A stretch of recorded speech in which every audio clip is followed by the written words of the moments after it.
ವಾಕ್ಯಕ್ಕೆ ಬರ್ತಾರೆ. ಎಲ್ಲರ ಕಣ್ಣುಗಳು ಮುಚ್ಚಿ ಒಂದು ಸಾರಿ ದೇವರೇ ನನ್ನ ಸಂಗಡ ಮಾತಾಡು, ನೀನು ಮಾತಾಡು ಎಂದು ಕೇಳೋಣ ಪ್ರಿಯರೇ. ಎಲ್ಲರಾಗಿ ಕೂತ್ಕೊಂಡು ದೇವರೇ ನೀನು ನನ್ನ ಸಂಗಡ ಮಾತಾಡು, ನಾನು ಕೇಳಿಸಿಕೊಳ್ತೇನೆ. ನೀನು ನನ್ನ ಸಂಗಡ ಮಾತಾಡು, ನಾನು ಕೇಳಿಸಿಕೊಳ್ತೇನೆ.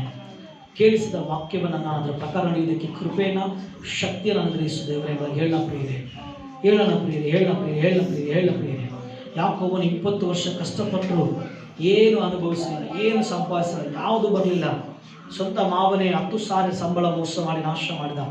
ಆದರೆ ಯಾಕೋಬನು ಅಳುತ್ತಾ ಕೂತಿರುವಾಗ, ಕಣ್ಣುಗಳೆತ್ತುತ್ತಿರುವಾಗ, ಆವಾಗ ದೇವರು ಯಾಕೋಬನ ಸಂಗಡ ಮಾತಾಡಿ ತಿರುಗಿ ನೀನು ಹೋಗಿ ಎಂಬುದಾಗಿ ಹೇಳಲು ಪ್ರಿಯರೇ, ದೊಡ್ಡ ದೊಡ್ಡ ಹಿಂಡುಗಳೊಂದಿಗೆ ಯಾಕೋಬನು ಹೋದನು. ಅದೇ ಪ್ರಿಯರೇ, ಇವತ್ತು ಸಮಥಿಂಗ್ ನೀನು ದೇವರ ಮಾತನ್ನು ಕೇಳಿಸಿಕೊಂಡು ಅದರ ಪ್ರಕಾರ ನೀನು ಹೋಗುವಾಗ, ದೇವರ ಸಂಗಡ ಮಾತಾಡೆಂದು ಕೇಳುವಾಗ, ಎಷ್ಟು ಕಾಲ ಸೋತು ಹೋಗಿದೆ, ಎಷ್ಟು ಕಾಲ ಇದಾಗಿದೆ ಗೊತ್ತಿಲ್ಲ, ಆಗ ನೀನು ದೇವರೇ ನನ್ನ ಸಂಗಡ ಮಾತಾಡು ಎಂದು ಕೇಳುವಾಗ ಆತನು ನೇರವಾಗಿ ಮಾತಾಡುತ್ತಾನೆ. ಮನುಷ್ಯರೆಲ್ಲ ಮಾತಾಡುವುದು, ದೇವರೇ ಮಾತಾಡುತ್ತಾನೆ. ಮಾತಾಡುವಾಗ ಮಾತನಾಡಿಕೊಂಡು ನಾವು ಜೀವಿಸುವಾಗ ದೇವರನ್ನು ಆಶ್ರಯಿಸ್ತಾನೆ.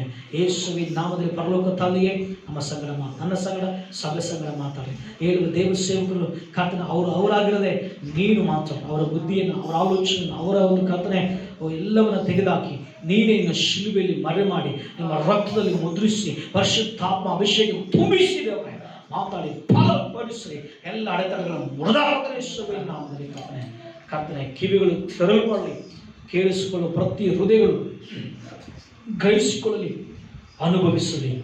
ಯೇಸುವಿನ ನಾಮದಲ್ಲಿ ಪರಲೋಕ ತಂದೆಯೇ, ಆಮೆನ್. ರಾಜಯ್ಯನವರು ನಮ್ಮದಲ್ಲಿದ್ದಾರೆ ದೇವ್ರ ಮಕ್ಕಳೇ. ಅವರು ದೇವರ ವಾಕ್ಯನ ಹಂಚಿಕೊಳ್ಳೋದಕ್ಕೆ ಮುಂದೆ ಬರ್ತಿರುವಾಗ ನಾವೆಲ್ಲರೂ ಚಪಲದಂತಹ ಮತ್ತೊಂದು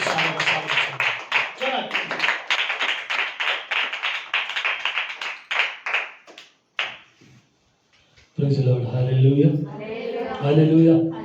ಎಷ್ಟು ಜನ ಸಂತೋಷವಾಗಿದ್ದರು? ಕರ್ತನ ಸನ್ನಿಧಿಯಲ್ಲಿ ಪರಿಪೂರ್ಣ ಸಂತೋಷ, ಕರ್ತನ ಸಮ್ಮುಖದಲ್ಲಿ ಪರಿಪೂರ್ಣ ಆನಂದ ಇದೆ ಎಂಬುದು ವಾಕ್ಯ ಹೇಳ್ತದೆ. ಹಲ್ಲೆಲೂಯಾ. ಸೇವಕರು ಬಹಳ ಚಂದವಾದ ಮಾತುಗಳನ್ನು ಹೇಳಿದರು. ನೀವೆಲ್ಲ ಯೇಸು ಸ್ವಾಮಿ ಬಗ್ಗೆ ಸಾಕ್ಷಿ ಕೊಡಬೇಕಾದ್ರೆ ನಾವು ಧೈರ್ಯವಾಗಿ ಕೊಡಬೇಕು. ಯಾಕಂದರೆ ಆತನು ನಮಗಾಗಿ ತನ್ನ ಪ್ರಾಣವನ್ನೇ ಕೊಟ್ಟಾನ, ನಮಗಾಗಿ ಆತನು ತನ್ನ ಸ್ವಂತ ರಕ್ತವನ್ನು ಸುರಿಸಿದ್ದಾನೆ. ಆತನಿಗಾಗಿ ನಾವು ಸಾಕ್ಷಿ ಹೇಳುವಾಗ ಅಲ್ಲಿ ದೇವದೂತರು ಬಂದು ದೇವರು ಸಂತೋಷ ಪಡ್ತಾನಂತೆ. ನೋಡು ನನ್ನ ಮಗಳು ಹೇಗೆ ಸಾಕ್ಷಿ ಹೇಳ್ತಾನೆ, ನೋಡು ನನ್ನ ಮಗನು ಹೇಗೆ ಸಾಕ್ಷಿ ಹೇಳ್ತಾನೆ, ನೋಡು ನನ್ನ ಮಗನು ಹೇಗೆ ಸಾಂಗ್ ಆಡ್ತಾನೆ, ನೋಡು ಹೇಗೆ ನನ್ನ ಮಗನು ನೋಡಿ ನನ್ನ ಬಗ್ಗೆ ವಾಕ್ಯ ಹೇಳ್ತಾನೆ. ಅಲ್ಲಿ ಯೇಸು ಸ್ವಾಮಿ ನಾವು ಸಂತೋಷಪಡಿಸು, ಇಲ್ಲಿ ಮನುಷ್ಯರನ್ನ ಯೇಸು ಸ್ವಾಮಿಯನ್ನು ಸಂತೋಷಪಡಿಸಿದರೆ ಇಡೀ ಪರಲೋಕ ರಾಜ್ಯ ಸಂತೋಷ ಪಡ್ತದೆ. Hallelujah, hallelujah. ಅದಕ್ಕಿಂತ ಮುಂಚಿತವಾಗಿ ಒಂದು ಚಿಕ್ಕ ಚರಣ ಹಾಡನ್ನು ಹಾಡಿ ನನ್ನ ವಾಕ್ಯಕ್ಕೆ ಹೋಗ್ತಾನೆ. ಯೇಸು ಸ್ವಾಮಿ ಮಾಡಿದ ಅದ್ಭುತಗಳು ಬಹಳಷ್ಟು ಇದ್ದಾವೆ. ನಿಮಗೆ ನೆನಪಿದ್ದದ್ದು ಹೇಳ್ತಾರ, ಯೇಸು ಸ್ವಾಮಿ ಏನೆಲ್ಲ ಅದ್ಭುತ ಮಾಡಿದ, ಬೈಬಲೆಲ್ಲ ಆಗಿರಲಿ, ನಿಮ್ಮಲ್ಲಿ ಆಗಿರಲಿ, ಏನೆಲ್ಲ ಅದ್ಭುತ ಮಾಡಿದ ಯೇಸು ಸ್ವಾಮಿ. ಕಾನ ಊರಿನಲ್ಲಿ ಮದುವೆಗೆ ದ್ರಾಕ್ಷರಸ ಕಡಿಮೆ ಆಗಿತ್ತು, ಅಲ್ಲಿ ಅದ್ಭುತ ಮಾಡಿದ. ಹುಟ್ಟು ಕುರುಡನಿಗೆ ಕಣ್ಣು ಕೊಟ್ಟ, ಹುಟ್ಟು ಕುಂಟನಿಗೆ ಕಾಲು ಕೊಟ್ಟ, ಮತ್ತು ರಕ್ತ ಕುಸುಮರಿಗೆ ವಾಸಿ ಮಾಡಿದ, ಸತ್ತಂತ ಲಾಜರನ್ನು ಎಬ್ಬಿಸಿದ, ಪಾರ್ಶ್ವರೋಗಿಯನ್ನು ಗುಣಪಡಿಸಿದ. ಎಷ್ಟೋ ಆತನು ಮಾಡಿದ ಅದ್ಭುತ ಕಾರ್ಯಗಳು ಬರೀತಾ ಹೋದರೆ ಇಡೀ ಲೋಕವೇ ಸಾಲದಂತೇಳಿ ವಾಕ್ಯ ಇರ್ತದೆ. ಇನ್ನು ಕೆಲವು ವಾಕ್ಯಗಳು ಬರೆದಿಲ್ಲ, ಯಾಕಂದರೆ ಅದನ್ನು ಕೆಲವು ಕ್ರೋಢೀಕರಿಸಿ ಎಷ್ಟು ಬೇಕಷ್ಟು ಮಾತ್ರ ವಾಕ್ಯದಲ್ಲಿ ಬರೆಯಲ್ಪಟ್ಟಿದೆ. ಇನ್ನು ಅನೇಕ ಸಂಗತಿಗಳು ಯೇಸು ಮಾಡಿದ್ದಾನೆ, ಅದನ್ನೆಲ್ಲ ಬರೀಬೇಕಂದ್ರೆ ಇಡೀ ಲೋಕವೇ ಸಾಗಿ ಹೋಗ್ತದೆ ಅಂತ ಹೇಳ್ತದೆ ವಾಕ್ಯ. ಹಲ್ಲೆಲೂಯಾ. ಅದ್ಭುತ ಸ್ವರೂಪನಾದ ದೇವರ ಇವತ್ತಿನ ವಾಕ್ಯ ಸಂದೇಶ ದೇವರ ಶಕ್ತಿಯ ಬಗ್ಗೆ. ಇವತ್ತು ನಾವು ಜೀವಿಸ್ತಿರ್ಬೇಕಾದ್ರೆ ಯಾವುದಾದ್ರೂ ಒಂದು ಶಕ್ತಿ ಪಡ್ಕೊಂಡು ಜೀವಿಸ್ತಾ ಇರೋದು. ಈ ಲೋಕದಲ್ಲಿ 2 ಶಕ್ತಿಗಳಿದ್ದಾವೆ ಪ್ರಿಯರೇ. ಈ ಲೋಕದಲ್ಲಿ 2 ಶಕ್ತಿಗಳಿದ್ದಾವೆ. ಒಂದು ದೇವರ ಶಕ್ತಿ, ಇನ್ನೊಂದು ದುಷ್ಟಶಕ್ತಿ ಅಥವಾ ಸೈತಾನನ ಶಕ್ತಿ. ದೇವರ ಶಕ್ತಿಗೆ ಮಿತಿಗಿಲ್ಲ, ಆತನ ಸರ್ವಶಕ್ತಿ, ಆ ಶಕ್ತಿಗೆ ಮಿತಿಯೇ ಇಲ್ಲ. ಯುಗಗಳವರೆಗೂ ಆತನ ಶಕ್ತಿ ಹಾಗೆ ಇರುತ್ತೆ. ಯೇಸು ಸ್ವಾಮಿಯ ಶಕ್ತಿ, ಆತನ ಶಕ್ತಿಗೆ ಮಿತಿ ಇಲ್ಲ. ಆದರೆ ದುಷ್ಟಶಕ್ತಿಗೆ, ಸೈತಾನ ಶಕ್ತಿಗೆ ಮಿತಿ ಇದೆ. ನೋಡ್ರಿ, ಆ ಸೂರ್ಯನಿಗೆ ಒಂದು ಶಕ್ತಿ ಇದೆ, ಬೆಳಕು ಕೊಡಲಿಕ್ಕೆ ಒಂದು ಶಕ್ತಿ ಇದೆ, ಬಟ್ ಅದಕ್ಕೆ ಮಿತಿ ಇದೆ. ಒಂದಲ್ಲ ಒಂದಿನ ಸೂರ್ಯ ಲಯವಾಗಿ ಹೋಗ್ತಾನೆ. ಈ ಭೂಮಿಗೊಂದು ಶಕ್ತಿ ಇದೆ, ಗುರುತ್ವಾಕರ್ಷಣ ಶಕ್ತಿ. ಭೂಮಿಗೆ ಶಕ್ತಿ ಇದೆ, ಬಟ್ ಈ ಭೂಮಿ ಒಂದಲ್ಲ ಒಂದಿನ ಹರಿದು ಹೋಗ್ತದೆ. ಇವು ಶಾಶ್ವತವಾಗಿ ಜೀವಿಸ್ಲಿಕ್ಕೆ ಆಗಲ್ಲ ಇವು. ಆದರೆ ಸರ್ವಶಕ್ತನಾದ ಯೇಸು ಸ್ವಾಮಿ ಮಾತ್ರ ಯುಗಗಳವರೆಗೆ ಶಕ್ತಿ ಹಾಗೇನೆ ಇರುತ್ತೆ. Hallelujah, hallelujah. ನಾನು ನಿನ್ನ ನಂಬಿದ ಯೇಸು ಸ್ವಾಮಿಯ ಶಕ್ತಿ ಮಿತಿ ಇಲ್ಲ ರೀ, ಅಪರಿಮಿತವಾದ ಶಕ್ತಿ ಆತಂದು. ಆ ಶಕ್ತಿ ಪಡ್ಕೊಂಡೇ ನಾವು ಇವತ್ತು ಜೀವಿಸ್ತಾ ಇರೋದು. ನೀನು ಯೇಸು ಸ್ವಾಮಿ ನಂಬಿದ್ರು ನಂಬಲಿಲ್ಲ ಅಂದ್ರೂ ನಿನಗಿರುವಂಥ ಶಕ್ತಿ ಯೇಸು ಸ್ವಾಮಿ ಶಕ್ತಿ. ಆತನು ತನ್ನ ಶಕ್ತಿಯನ್ನು ಕೊಟ್ಟು ನಿಮ್ಮನ್ನು ಜೀವದಿಂದ ಉಳಿಸಿದ್ದಾನೆ ಪ್ರಿಯರೇ. ಆತನ ಶಕ್ತಿ ನಿಮಗಿಲ್ಲ ಅಂದರೆ ನಾವು ಬದುಕಲಿಕ್ಕೆ ಆಗಲ್ಲ. ಹಾಲೆಲೂಯ. ಏನಂದ್ರೆ ನಮಗೆ ಸತ್ಯ ಗೊತ್ತಿರಲ್ಲ ಅಷ್ಟೇ. ನಾವು ಸತ್ಯವನ್ನು ತಿಳಿದುಕೊಂಡು ಯೇಸು ಸ್ವಾಮಿ ಮಕ್ಕಳಾಗಿ ಜೀವಿಸ್ತಿರ್ತವೆ. ಕೆಲವರು ಸತ್ಯ ತಿಳಿಯದೆ ಜೀವಿಸ್ತಾ ಇರ್ತಾರೆ. ಆದರೂ ಕೂಡ ಅವರಿಗೆ ದೇವರು ತನ್ನ ಕೃಪೆ ಕೊಟ್ಟು ಬಲ ಕೊಟ್ಟು ನಡೆಸ್ತಾ ಇರ್ತಾನೆ. ಯಾಕೆ ಅಂತಂದ್ರೆ ಅವ್ರ ವಿಷಯದಲ್ಲಿ ಯಾಕೆ ದೀರ್ಘ ಶಾಂತನಾಗಿದ್ದಾನಂದ್ರೆ ಇವತ್ತಿಲ್ಲ ನಾಳೆ ಅವರು ಕೂಡ ಸತ್ಯವನ್ನು ತಿಳ್ಕೊಂಡು ನನ್ನ ಕಡೆಗೆ ತಿರುಗ್ತಾರೆ ಅಂತ ದೀರ್ಘ ಶಾಂತಿಯಿಂದ ಕಾಯ್ತಾ ಇದ್ದಾರೆ. ಯಾಕಂದ್ರೆ ನಾವು ಕುಳಿತಿರೋರು ಹುಟ್ಟಿದಾಗಲಿಂದ ನಾವು ಯೇಸು ಸ್ವಾಮಿ ನಂಬಿಲ್ಲ, ಹೌದು ತಾನೆ? ಮಧ್ಯದಲ್ಲೇ ನಂಬಿರೋ ನಾವೆಲ್ಲ. ನಮ್ಗೆ ಯಾರೋ ಒಬ್ಬರು ಸ್ವಾರ್ಥ ಹೇಳಿ ಸೇವಕರು ಅಂತರು ಬಂದು ಯಾರು ಇಲ್ಲ ವಿಶ್ವಾಸಿಗಳು ಯಾರು ಈ ಥರ ಇದೆ ನೋಡಮ್ಮ ಚರ್ಚ್ಗೆ ಹೋಗ್ರಿ, ಯೇಸು ಸ್ವಾಮಿ ಚೆನ್ನಾಗಿ ನಮಗೆ ರಕ್ಷಣೆ ಕೊಟ್ಟಿದ್ದಾನೆ, ಸಂತೋಷ ಕೊಟ್ಟಿದ್ದಾನೆ, ಅದ್ಭುತಗಳು ಮಾಡಿದ್ದಾನೆ ಅಂತೇಳಿ ಅವ್ರು ಏನಾದರೂ ಸಾಕ್ಷಿ ಹೇಳಿದಾಗ ಆ ಒಂದು ವರ್ತಮಾನ ಆ ಸುವಾರ್ಥ ಕೇಳಿ ನಾವು ಇಲ್ಲಿ ನಂಬಿದವರು. ನಾವು ಕೂಡ ಚಿಕ್ಕ ವಯಸ್ಸಲ್ಲಿ ಎಲ್ಲ ಮಾಡಿ ಬಂದವರೇ. ಹಾಲೆಲೂಯ. ಆದರೂ ಕೂಡ ಎಲ್ಲರಿಗೂ ದೇವರ ಶಕ್ತಿ ಕೊಟ್ಟು ನಡೆಸ್ತಾ ಇದ್ದಾರೆ ಪರಿಹಾರ. ನಾವು ಆತನ ಶಕ್ತಿಯನ್ನು ಆಧಾರ ಮಾಡಿಕೊಂಡು ಇವತ್ತು ಆತನ ಶಕ್ತಿ ಬಗ್ಗೆನೇ ಒಂದು ವಾಕ್ಯದ ಪ್ರಸಂಗ. ಏನು ಆತನ ಶಕ್ತಿ? ಆತನ ಶಕ್ತಿ ಅಂದ್ರೆ ಏನು? ಹಾಲೆಲೂಯ. ನಾವು ನೋಡಿಕೊಳ್ಳೋಣ. ಅಪೊಸ್ತಲ ಕೃತ್ಯಗಳು 3ನೇ ಅಧ್ಯಾಯ 1ನೇ ವಚನದಿಂದ. ಹಾಲೆಲೂಯ. ನಾನು ಹೇಳಿದ್ದಲ್ಲಿ ಇವತ್ತು ದೇವರ ವಾಕ್ಯದ ಪ್ರಸಂಗದ ಹೆಡ್ಲೈನ್ಸ್ ಒಂದು ದೇವರ ಶಕ್ತಿ. ದೇವರ ಶಕ್ತಿ ಏನೆಲ್ಲ ಶಕ್ತಿ, ಆತನ ಶಕ್ತಿ ಏನೆಲ್ಲ ಮಾಡಿತು ಎಂಬುದಾಗಿ ನಾವು ನೋಡೋಣ. ಅಪೊಸ್ತಲ ಕೃತ್ಯಗಳು 3ನೇ ಅಧ್ಯಾಯ 1ನೇ ವಚನದಿಂದ. ಒಂದಾನೊಂದು ದಿವಸ ಯೋಹಾನರು ಮಧ್ಯಾಹ್ನದ ಮೇಲೆ 3 ಗಂಟೆಗೆ ನಡೆಯತಕ್ಕ ಪ್ರಾರ್ಥನೆಗಾಗಿ ದೇವಾಲಯಕ್ಕೆ ಹೋಗುತ್ತಿರಲು ಹುಟ್ಟು ಕುಂಟನಾಗಿದ್ದ ಒಬ್ಬ ಮನುಷ್ಯನನ್ನು ಯಾರೋ ಹೊತ್ತುಕೊಂಡು ಬಂದರು. ದೇವಾಲಯದೊಳಕ್ಕೆ ಹೋಗುವವರಿಂದ ಭಿಕ್ಷೆ ಬೇಡುವುದಕ್ಕಾಗಿ ಅವನನ್ನು ದೇವಾಲಯದ ಸುಂದರ ದ್ವಾರವೆಂಬ ಬಾಗಿಲಿನಲ್ಲಿ ದಿನಾಲು ಕೂಡಿಸುತ್ತಿದ್ದರು. ಅವನು ದೇವಾಲಯದೊಳಕ್ಕೆ ಹೋಗುತ್ತಿರುವ ಪೇತ್ರ ಯೋಹಾನರನ್ನು ಕಂಡು ಭಿಕ್ಷಾ ಕೊಡಬೇಕು ಎಂದು ಕೇಳಲು ಪೇತ್ರ ಯೋಹಾನರಿಬ್ಬರು ಅವನನ್ನು ದೃಷ್ಟಿಸಿ ನೋಡಿದರು. ಪೇತ್ರನು ನಮ್ಮನ್ನು ನೋಡು ಅಂದನು. ಅವನು ಅವರಿಂದ ಏನಾದರೂ ದೊರಕಿತೆಂದು ನಿರೀಕ್ಷಿಸಿ ಅವರನ್ನು ಲಕ್ಷ್ಯವಿಟ್ಟು ನೋಡಿದನು. ಆಗ ಪೇತ್ರನು, ಬೆಳ್ಳಿ ಬಂಗಾರವಂತೂ ನನ್ನಲ್ಲಿಲ್ಲ, ನನ್ನಲ್ಲಿರುವುದನ್ನು ನಿನಗೆ ಕೊಡುತ್ತೇನೆ. ನಜರೇತನ ಯೇಸು ಕ್ರಿಸ್ತನ ಹೆಸರಿನಲ್ಲಿ ಎದ್ದು ನಡೆದಾಡು ಎಂದು ಹೇಳಿ ಅವನನ್ನು ಬಲಗೈ ಹಿಡಿದು ಎತ್ತಿದನು. ಆ ಕ್ಷಣವೇ ಅವನ ಕಾಲುಗಳಿಗೂ ಹರಡುಗಳಿಗೂ ಬಲ ಬಂತು. ಅವನು ಹಾರಿ ನಿಂತು ನಡೆದಾಡಿದನು. Hallelujah, hallelujah. ಇಲ್ಲಿ ನಾವು ವಾಕ್ಯದ ಒಂದು ಪ್ರಸಂಗ ಏನಪ್ಪ ಅಂತಂದ್ರೆ, ಇಲ್ಲಿ ವಾಕ್ಯದ ಸಂದರ್ಭ ಏನಂದ್ರೆ, ಇಲ್ಲಿ ಪೇತ್ರ ಮತ್ತು ಯೋಹಾನರು ಮಧ್ಯಾಹ್ನದ 3 ಗಂಟೆಗೆ ಸಭೆಗೆ ಹೋಗ್ತಾ ಇರ್ತಾರೆ ಆರಾಧನೆ ಮಾಡಲಿಕ್ಕೆ. ನಾವು ಈಗ ಬೆಳಗ್ಗೆ ಎಷ್ಟು ಗಂಟೆಗೆ ಬಂದಿದ್ದೇವೆ? 10 ಗಂಟೆಗೆ 10ವರೆಗೆ ನಾವು ದೇವರ ಆರಾಧನೆ ಮಾಡಲಿಕ್ಕೆ ಬಂದಿದ್ದೇವೆ. ಆದರೆ ಅಪೊಸ್ತಲರಾದಂಥ ಪೇತ್ರ ಯೋಹಾನರು ಮಧ್ಯಾಹ್ನದ 3 ಗಂಟೆಗೆ ದೇವಾಲಯಕ್ಕೆ ದೇವರ ಆರಾಧನೆ ಮಾಡಲಿಕ್ಕೆ ಹೋಗ್ತಾ ಇದ್ದಾರೆ. ಹೋಗ್ತಾ ಇರ್ಬೇಕಾದ್ರೆ ಅಲ್ಲಿ ದೇವರ ಆಲಯದ ಒಂದು ಸುಂದರ ಮಂಟಪ, ಅಂದ್ರೆ ಒಂದು ಸ್ಟೆಪ್ಸ್ಗಳು ಇರ್ತಾವಲ್ಲ, ನಾವು ಕಾಮನ್ ಆಗಿ ನೋಡ್ತಾವೆ ಊರುಗಳಲ್ಲಿ. ದೇವಾಲಯದ ಮುಂದೆ ಭಿಕ್ಷುಗಾರನ ಕೂಡಿಸಿರ್ತಾರೆ. ಆ ಕಡೆ ಒಂದು ಲೈನ್, ಈ ಕಡೆ ಒಂದು ಲೈನ್ ಕೂಡಿಸಿರ್ತಾರೆ. ಅವ್ರು ಭಿಕ್ಷೆ ಬೇಡ್ತಾ ಇರ್ತಾರೆ. ಯಾಕಂದ್ರೆ ದೇವಾಲಯಕ್ಕೆ ಎಲ್ಲ ಭಕ್ತರು ಬರ್ತಿರ್ತಾರೆ. ಅವ್ರು ತಮ್ಮ ಕೈಲಾದಷ್ಟು ತಾವು ಕೊಟ್ಟು ಹೋಗ್ತಾರೆ ಅಂತೇಳಿ ಆ ಒಂದು ನಂಬಿಕೆಯಿಂದ, ಒಂದು ನಿರೀಕ್ಷೆಯಿಂದ ಅವರು ಅಲ್ಲಿ ಭಿಕ್ಷೆ ಬೇಡ್ತಾ ಕೊಡ್ತಾ ಇರ್ತಾರೆ. ಇಲ್ಲಿ ನೋಡ್ರಿ, ಇಲ್ಲಿ ದೇವಾಲಯದ ಮುಂದೆ ವಾಕ್ಯ ಚೆನ್ನಾಗಿ ಕೇಳ್ರಿ. ಇಲ್ಲಿ ದೇವಾಲಯ ಮುಂದೆ ಒಬ್ಬ ಹುಟ್ಟು ಕುಂಟನನ್ನು ಯಾರೋ ಒಬ್ಬರು ಹೊತ್ಕೊಂಡು ಬಂದು ಅಲ್ಲಿ ಕೂರಿಸಿದ್ದಾರೆ. ಹುಟ್ಟು ಕುಂಟನು ಅಂತ ಹೇಳುವಾಗ ನೋಡ್ರಿ, ಕುಂಟರಲ್ಲಿ ನಾನಾ ರೀತಿಯಲ್ಲಿ ಇದ್ದಾರೆ. ಒಂದು ಕಾಲು ಮುರಿದೋಗಿ ಒಂದು ಕಾಲು ಚೆನ್ನಾಗಿದ್ರೆ ಆ ಥರ ಕುಂಟ ಬೇರೆ. ಯಾಕಂದ್ರೆ ಒಂದು ಕಾಲಿನ ಮೇಲೆ ನಿಂತ್ಕೊಂಡು ಇನ್ನೊಂದು ಕಾಲು ಕುಂಟ ನಿಲ್ತಾನೆ. ಇನ್ನೊಂದು ಕಡೆ 2 ಕಾಲು ಕುಂಟ ಇದ್ರು 2 ಕಾಲು ಒಂದು ಪೋಲೆ ತರ ಒಂದು ಕಾಲು ಕುಂಟ ಆಗಿರ್ತದೆ. ಅದು ಒಂದು ಕಾಲು ಚೆನ್ನಾಗಿರುತ್ತೆ, ಒಂದು ಕಾಲು ಪೋಲೆ ಬಂದಿರ್ತದೆ. ಆದರೆ ಈತನಿಗೆ 2 ಕಾಲು ಇಲ್ಲ. ಹೇಗೆ ಇಲ್ಲ ಅಂತಂದ್ರೆ, ತಾಯಿ ಗರ್ಭದಲ್ಲಿ ಇರುವಾಗಲೇ 2 ಕಾಲು ಇಲ್ಲದೆ ಬಂದಿದ್ದಾನಂತ. ತಾಯಿ ಗರ್ಭದಿಂದ ಬರಬೇಕಾದ್ರೆ 2 ಕಾಲು ಇಲ್ಲದೆ ಅದನ್ನು ಹುಟ್ಟು ಕುಂಟ ಅಂತ ಬರೆಯಲ್ಪಟ್ಟಿದೆ ವಾಕ್ಯ. ಹುಟ್ಟುವಾಗಲೇ 2 ಕಾಲುಗಳಿಲ್ಲ. 2 ಕಾಲು ಇಲ್ಲದಾಗ ಆತನನ್ನು ಯಾರೇ ಒಬ್ಬರು ಹೊತ್ಕೊಂಡು ಬರಬೇಕು, ದೇವಾಲಯದ ಮುಂದೆ ಕೂಡಿಸ್ಬೇಕು, ಆತ ಭಿಕ್ಷೆ ಬೇಡಬೇಕು. ಭಿಕ್ಷಲಾದ್ಮೇಲೆ ಮತ್ತೆ ಯಾರೋ ಒಬ್ಬರು ಕರಿಬೇಕು, ಇಲ್ಲಿ ಬಾರಪ್ಪ ನಾನು ಹೊತ್ಕೊಂಡು ಹೋಗಿ ಸ್ವಲ್ಪ ಸ್ಥಳಕ್ಕೆ ಬಿಡ ಅಂದಾಗ ಮತ್ತೆ ಯಾರೋ ಒಬ್ರು ಬರಬೇಕು, ಆತನನ್ನು ಹೊತ್ಕೊಳ್ಬೇಕು, ಮತ್ತೆ ಹೋಗಿ ಆತ ಹೇಳೋ ಸ್ಥಳಕ್ಕೆ ಬಿಡಬೇಕು. ಇದೇ ರೀತಿ ಇನ್ನೊಬ್ಬರ ಮೇಲೆ ಆಧಾರಗೊಂಡಿತ್ತು ಈತನ ಜೀವನ. ಹೇಗೆ ಇನ್ನೊಬ್ಬರ ಮೇಲೆ ಆಧಾರಗೊಂಡಿತ್ತು? ಯಾಕಂದ್ರೆ ನಡೀಲಿಕ್ಕೆ ಶಕ್ತಿ ಇಲ್ಲ. ಒಂದು ಕಾಲು ಚೆನ್ನಾಗಿದ್ದು ಒಂದು ಕಾಲು ಕುಂಟಿದ್ರೆ ಒಂದು ಕಾಲ ಮೇಲೆ ಆಧಾರ ಮಾಡ್ಕೊಂಡು ನಡೀತಾ ಇದ್ದ. ಆದರೆ ಈತನಿಗೆ 2 ಕಾಲು ಇಲ್ಲ, 2 ಕಾಲದಲ್ಲಿ ಬಲ ಇಲ್ಲ. ಯಾರೋ ಒಬ್ಬರು ಹೊತ್ಕೊಳ್ಬೇಕು, ಬರಬೇಕು. ನೋಡ್ರಿ, ಇವ್ರ ಸಂಬಂಧಿಕರು ಇದರಿಂದ ದೂರ ಆಗಿದ್ದಾರೆ ಗೊತ್ತಿಲ್ಲ. ಇವರು ಅಣ್ಣ ತಮ್ಮಂದಿರು ಇದರಿಂದ ದೂರ ಆಗಿದ್ದಾರೆ ಗೊತ್ತಿಲ್ಲ. ಇವರು ಹೆತ್ತ ತಂದೆಯರು ಈತನಿಂದ ದೂರ ಆಗಿದ್ದಾರೆ ಗೊತ್ತಿಲ್ಲ. ಯಾಕಂದ್ರೆ ಹುಟ್ಟು ಕುಂಟ ಈತನಿಂದ ಏನು ಕೆಲಸ ಆಗುತ್ತೆ? ಈಗ ಚೆನ್ನಾಗಿದ್ದು ಮನುಷ್ಯರನ್ನೇ ಈಗಿನ ಕಾಲದಲ್ಲಿ ಜನ ಸೇರಲ್ಲ. ಚೆನ್ನಾಗಿ ದುಡಿಯುವಂಥ ಜನರನ್ನೇ ಸರಿಗೆ ಸೇರಲ್ಲ ಈಗಿನ ಕಾಲದಲ್ಲಿ. ಮತ್ತು ಈ ಹುಟ್ಟು ಕುಂಟನಿಂದ ಏನು ಲಾಭ ಇದೆ ನಮಗೆ ಅಂತ ಹೇಳ್ಬಿಟ್ಟು ಅವ್ರ ಸಂಬಂಧಿಕರು ಯಾರು ಈತನ ಹತ್ರ ಬಂದಿಲ್ಲ ಅಂತ ಅನ್ಸುತ್ತೆ ವಾಕ್ಯದ ಪ್ರಕಾರ. ಅಲ್ಲಿ ಯಾರೋ ಒಬ್ಬರದ್ದು ಎಲ್ಪ್ ತಗೋಬೇಕಿತ್ತ, ಯಾರೋ ಒಬ್ಬರು ಆತನನ್ನು ಒತ್ಕೊಳ್ಬೇಕು, ಅಲ್ಲಿ ದೇವರ ಮುಂದೆ ಕೂಡಿಸ್ಬೇಕು, ಆತ ಭಿಕ್ಷೆ ಬೇಡಬೇಕು, ಮತ್ತು ಯಾರೋ ಒಬ್ಬರು ಎಲ್ಪ್ ತಗೋಬೇಕು. ಅಣ್ಣ ಅಪ್ಪ ನನ್ನ ಒತ್ಕೊಂಡೋಗಿ ಸ್ವಲ್ಪ ಆ ಸ್ಥಳಕ್ಕೆ ಬಿಡ್ರಪ್ಪ. ನೋಡ್ರಿ ಒಂದ್ಸಲ ಊಹೆ ಮಾಡ್ರಿ ಎಷ್ಟು ಕಷ್ಟ ಇದೆ. ಎರಡು ಕಾಲಿದ್ದೇ ನಮಗಿಷ್ಟು ಸಮಸ್ಯೆ ಅದಾವ. ಎರಡು ಕಾಲಿದ್ದೇ ಸ್ವಲ್ಪ ನಡಿಬೇಕಂದ್ರೆ ಅಷ್ಟು ದೂರ ನಡಿಬೇಕಾ? ಅಮ್ಮ ಅಷ್ಟು ದೂರ ಎಲ್ಲಿ ನಡಿಬೇಕಪ್ಪ? ಆಟ ಬರಲ್ಲ. ನೋಡಿ, ಎರಡು ಕಾಲು ಚೆನ್ನಾಗಿದ್ದಾವೆ, ದಷ್ಟಪುಷ್ಟನಾಗಿರ್ತಾರೆ, ನಡಿಲಿಕ್ಕಾಗಲ್ಲ. ಆಟೋ ಕೇಳ್ತೀವಿ, ಇಲ್ಲ ಗಾಡಿ ಲಿಫ್ಟ್ ಕೇಳ್ತೀವಿ, ಇಲ್ಲ ಪೇಚಾಡ್ತಾ ಗುಡಿಗಾಡ್ತಾ ನಡಿತೀವಿ. ಇದೇನು ಊರಪ್ಪ, ಇದೇನು ದಾರಿಯಪ್ಪ, ಒಂದು ಆಟೋ ಇಲ್ಲ, ಒಂದು ಬಸ್ ಇಲ್ಲ. ನೋಡಿ, ಕಾಲುಗಳಲ್ಲಿ ಶಕ್ತಿ ಇದ್ದು ಕೂಡ ನಡೆಯೋಕ್ಕಾಗಲ್ಲ. ಮತ್ತು ಆತನ ಎರಡು ಕಾಲುಗಳಲ್ಲಿ ಶಕ್ತಿ ಇಲ್ಲ. ಕಾಲುಗಳು ಹುಟ್ಟುವಾಗಲೇ ಕಾಲುಗಳು ಇಲ್ಲ ಆತನಿಗೆ. ಪಾಪ ಹುಟ್ಟು ಕುಂಟ.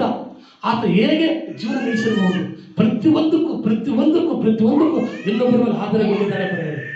ಪ್ರತಿಯೊಂದಕ್ಕೂ ಇನ್ನೊಬ್ಬರ ಮೇಲೆ ಆಧಾರಗೊಂಡಿದ್ದಾನೆ. ಒಂದು ನೀರು ಕುಡಿಬೇಕಾದ್ರೂ ಕೂಡ ಮತ್ತು ಹೊತ್ಕೊಂಡು ಹೋಗ್ಬೇಕು, ಆತನ ಯಾರು ಹೋಗಕ್ಕಿಲ್ಲ. ಪ್ರತಿಯೊಂದಕ್ಕೂ ಎಲ್ಲಿಗೆ ಹೋಗ್ಬೇಕಂದ್ರೂ ಕೂಡ ಯಾರಾದರೂ ಹೊತ್ಕೊಂಡು ಹೋಗ್ಬೇಕಾಗ್ತದೆ. ಇನ್ನೊಬ್ಬರ ಮೇಲೆ ಆಧಾರಗೊಂಡು ಆತ ಜೀವಿಸ್ತಾ ಇದ್ದಾನೆ. ಹೀಗೆ ಜೀವಿಸ್ತಿರ್ಬೇಕಾದ್ರೆ ಹಲ್ಲೆಲೂಯಾ. ಈ ಕಡೆ ನೋಡಮ್ಮ, ಹುಡುಗ ನಾವು ನೋಡ್ರಿ, ಆ ಹುಡುಗನ ಕಡೆ ಯಾರು ಒಬ್ಬರು ಗಮನ ಕೊಡ್ರಿ, ಈ ಕಡೆ ವಾಕ್ಯ ಗಮನ ಕೊಡ್ರಿ. ಇಲ್ಲಿ ನೋಡ್ರಿ, ಆ ಹುಟ್ಟು ಕುಂಟನು ಪ್ರತಿಯೊಂದರ ಮೇಲೆ ಡಿಪೆಂಡ್ ಆಗ್ಬೇಕಾಗಿತ್ತು. ಒಂದು ಊರಿಗೆ ಹೋಗ್ಬೇಕಂದ್ರೂ ಕೂಡ ಯಾರು ಕರ್ಕೊಂಡು ಹೋಗ್ಬೇಕಾಗಿತ್ತು.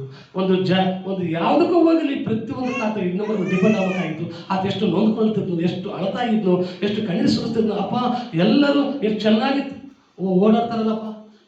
ಬಿಲ್ಡಿಂಗ್ ಮನೆಯಿಂದ ಕೆಲವು ಒಬ್ಬತ್ತು ಯಾರು ಜಂಪ್ ಮಾಡಿದಂತೆ ಕಾಲೇ ಮುರಿದಿಲ್ಲ ಅಂತ, ಕೆಲವರು ಬಸ್ನಲ್ಲಿ ಬಂದರೂ ಕಾಲೇ ಮುರಿದಿಲ್ಲ.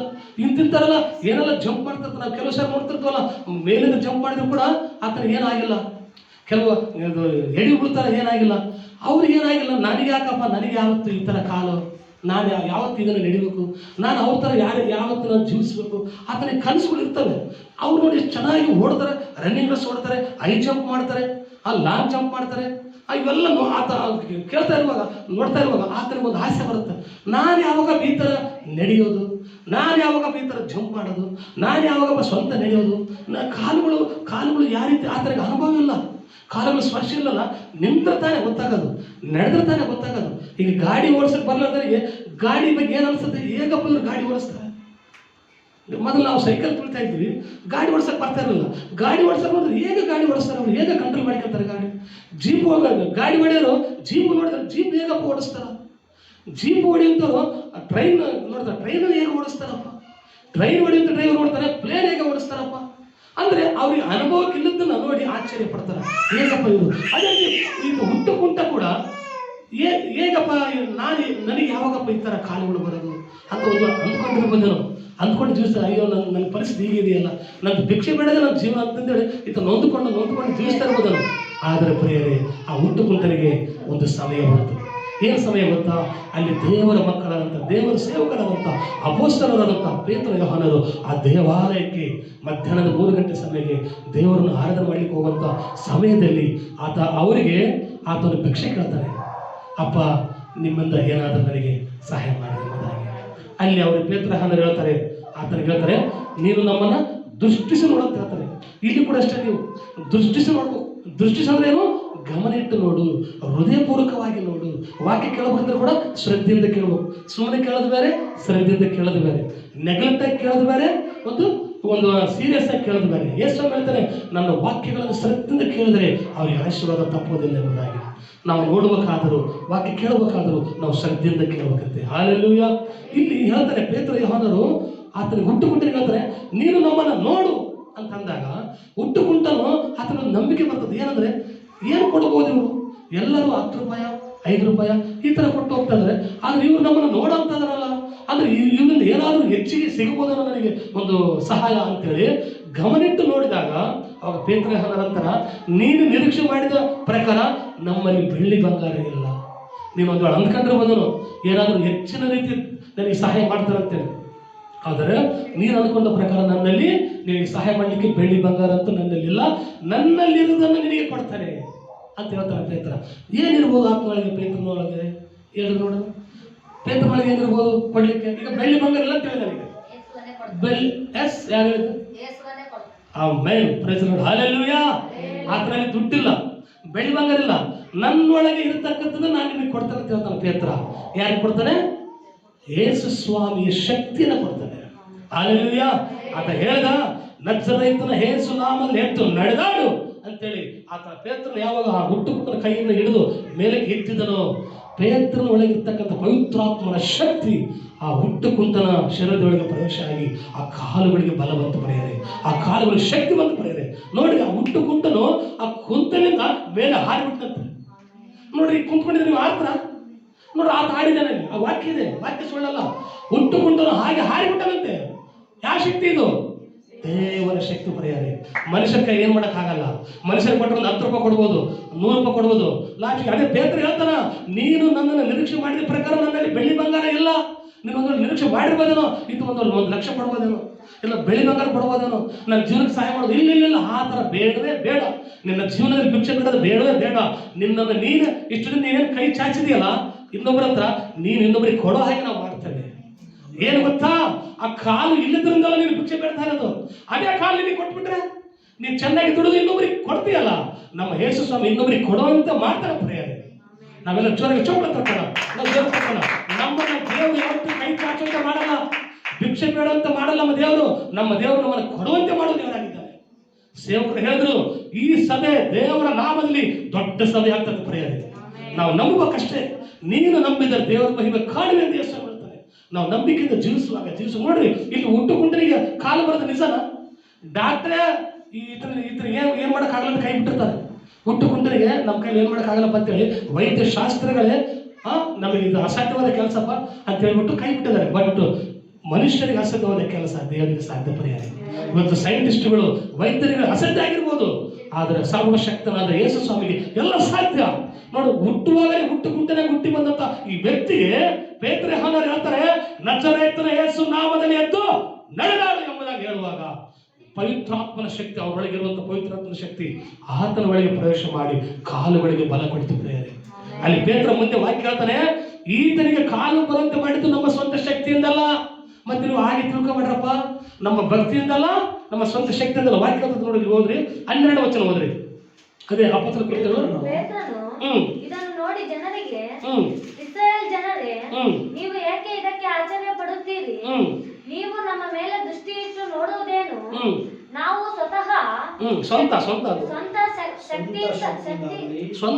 ನಾವು ಸ್ವಂತ ಶಕ್ತಿಯಿಂದಾಗಲಿ ದೇವ ಭಕ್ತಿಯಿಂದಾಗಲಿ ಇವನನ್ನು ನಡೆಯುವಂತೆ ಮಾಡಿದ್ದೇವೆಂದು ಭಾವಿಸಬೇಡಿ.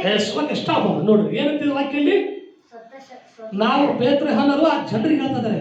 ಹೇಗೆ ಹೇಳ್ತಿದ್ದಾರೆ ಅಂದ್ರೆ, ನೋಡ್ರಿ, ಬಹಳ ವರ್ಷ ಆಯ್ತು ಆ ಹುಟ್ಟುಕುಂಟ ದೇವಾಲಯದ ಮುಂದೆ ಕೂತ್ಕೊಂಡು ಭಿಕ್ಷೆ ಬೇಡಿ ಬೇಡಿ ಬೇಡಿ ಅಲ್ಲಿ ದೇವಾಲಯಕ್ಕೆ ಬರೋರಿಗೆಲ್ಲ ಅಭ್ಯಾಸ ಆಗಿಬಿಟ್ಟಿದ್ದಾನೆ.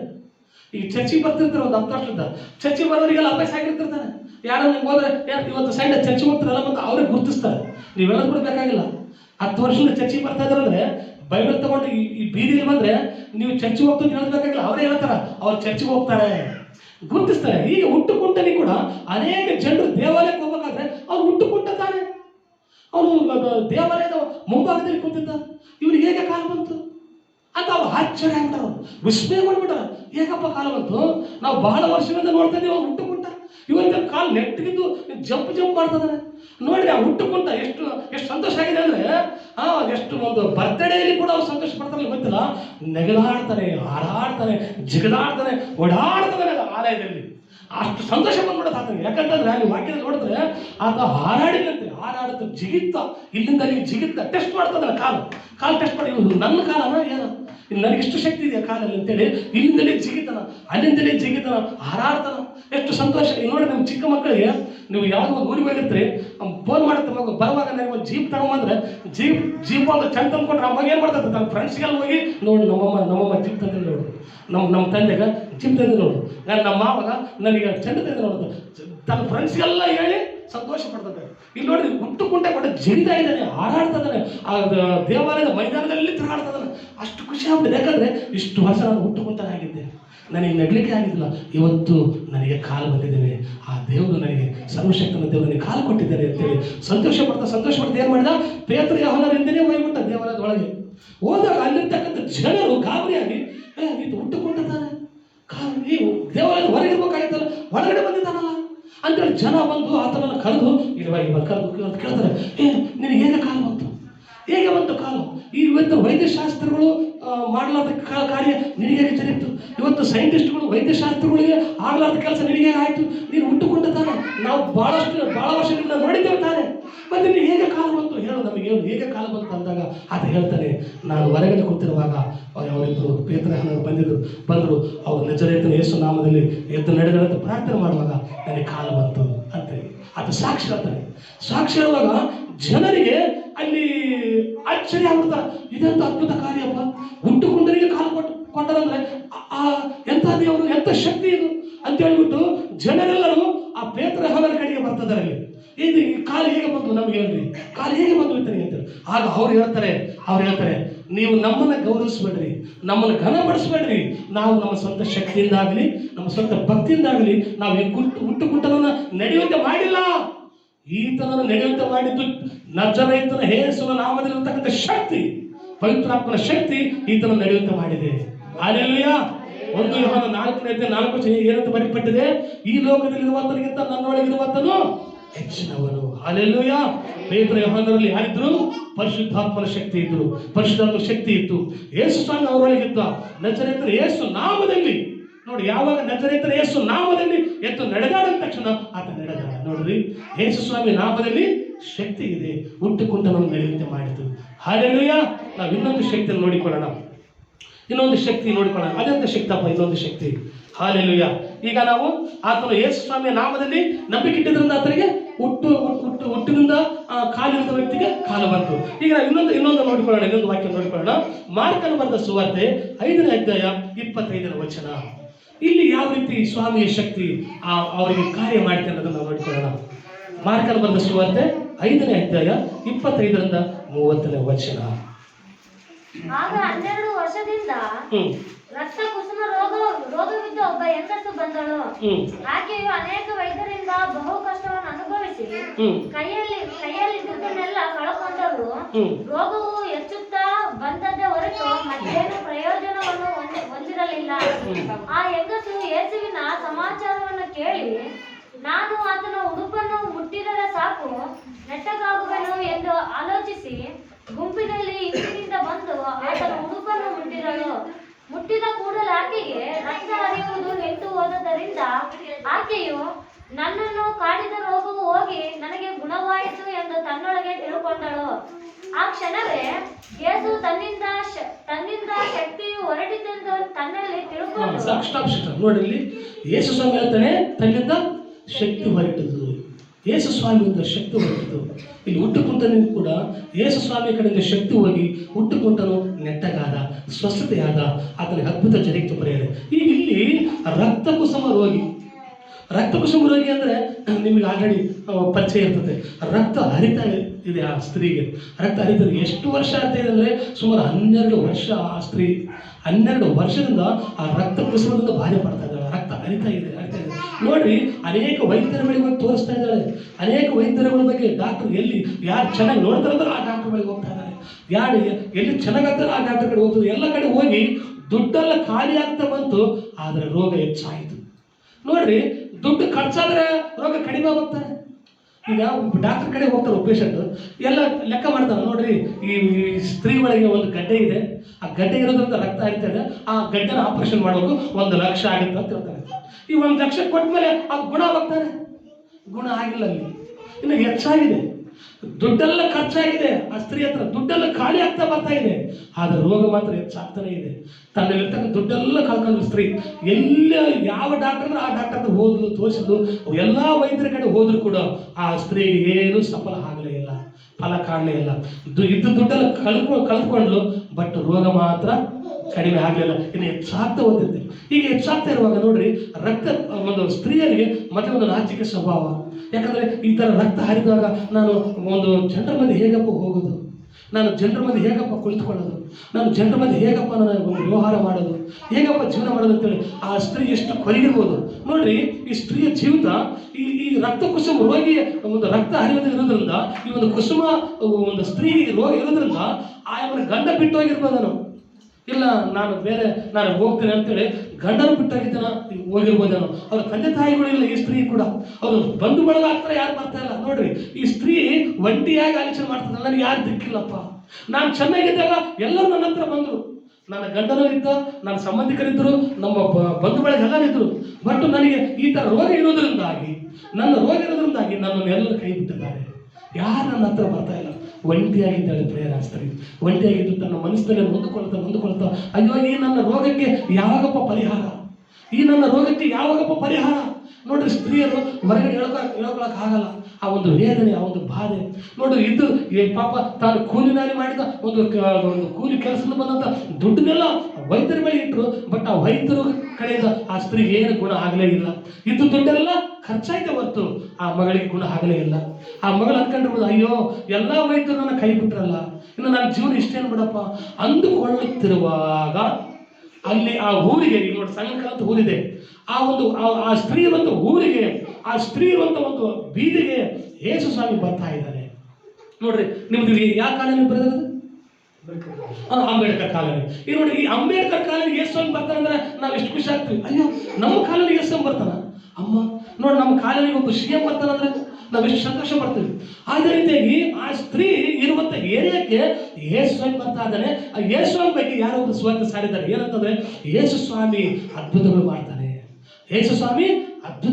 ಸತ್ತಂತವ್ರು ನೆನಪಿಸ್ತಾ ಇದ್ದಾನೆ, ಎಂಥದ್ದು ಅದ್ಭುತಗಳು ಆಗ್ತದ ಅಂತೇಳಿ ಆ ವರ್ತಮಾನ ಕೇಳಿದಾಳೆ ಆ ಸ್ತ್ರೀ. ಕೇಳಿದ್ರಿಂದ ಆ ಸ್ತ್ರೀ ಅನ್ಕೊಂಡ್ಲು, ಈ ಯೇಸು ಸ್ವಾಮಿ ಬರ್ತಾ ಇದ್ದಾನಲ್ಲ, ನಾನು ಯೇಸು ಸ್ವಾಮಿ ಹತ್ರ ಹೋಗಿ ಮಾತನಾಡೋದು ಬೇಕಾಗಿಲ್ಲ, ನಾನು ಆತನ ಒಂದು ಬಟ್ಟೆ ಮುಟ್ಟಿದ್ರೆ ಸಾಕು ನಾನು ಗುಣ ಆಗ್ತಾನೆ ಅಂತ ಅಂದ್ಕೊಂಡ್ಲು. ಆತನ ಒಂದು ಬಟ್ಟೆ ನೋಡ್ರಿ, ಈಗ ಮುಟ್ಟಿದ್ರೆ ಸಾರಿ ಸ್ಪರ್ಶ ಆಗಲ್ಲ. ನಾನು ಬಟ್ಟೆ ಮುಟ್ಟಿದ್ರೆ ಅಷ್ಟೇ, ಈಗ ಮುಟ್ಟಿದ್ರೆ ಅವ್ರಿಗೆ ಗೊತ್ತಾಗುತ್ತಾ? ಈ ಹಿಂದೆ ಬಂದು ಸುಮ್ಮನೆ ಬಟ್ಟೆ ಮುಟ್ಟಿದ್ರೆ ಗೊತ್ತಾಗುತ್ತಾ? ನಮಗೆ ಸ್ಪರ್ಶ ಆದ್ರೆ ಮಾತ್ರ ಗೊತ್ತಾಗುತ್ತೆ. ಹಿಂಗೆ ದೂಕ್ಬೇಕಿಲ್ಲ, ಕೈ ಟಚ್ಚಾದ್ರೆ ಯಾರನ್ನ ಮುಟ್ಟಿದ್ರಂತ ಇಲ್ಲ. ಬರೀ ಆ ಸ್ತ್ರೀ ಒಂದು ಬಟ್ಟೆ ಮುಟ್ಟಿದ್ರೆ ಅಷ್ಟೇ. ತನ್ನ ಮನಸ್ಸಲ್ಲಿ ಅಂದ್ಕೊಂಡು ತನ್ನ ಮನೆಯಲ್ಲೇ ತನ್ನ ಹೃದಯದಲ್ಲಿ ಒಂದು ನಂಬಿಕೆ ಎಂಬ ಸಾಮ್ರಾಜ್ಯ ಕಟ್ಟಿದ್ಲು. ಏನಂತಂದ್ರೆ, ಯೇಸು ಸ್ವಾಮಿ ಬರ್ತಾ ಇದ್ದಾನಲ್ಲ, ಆ ಯೇಸು ಸ್ವಾಮಿಯನ್ನ ನಾನು ಬಟ್ಟೆ ಮುಟ್ಟಿದ್ರೆ ಸಾಕು ನಾನು ಗುಣ ಆಗ್ತೇನೆ.